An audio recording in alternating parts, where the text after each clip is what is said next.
Glass Simple presents Deactivating the 5-degree pin. The 5-degree positive closing hinge is designed to close the door an additional 5 degrees, thus allowing the glass door to close tightly against the strike jamb. If you want the door to swing in both directions, the strike jamb must be removed and the hinges set to the centered position.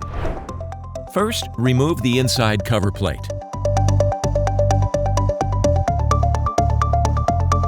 Now open the hinge as shown and loosen the 2 Allen screws enough to release the pin.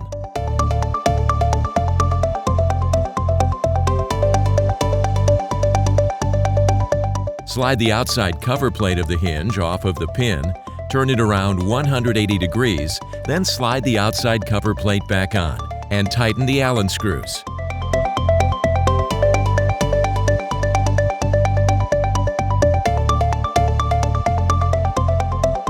Now open the hinge back to its original position and reattach the inside cover plate. The hinge is now positioned so that it will self-center the door just in line with the glass panel, allowing the door to be open in and out. Glass Simple, simplifying the glass hardware industry.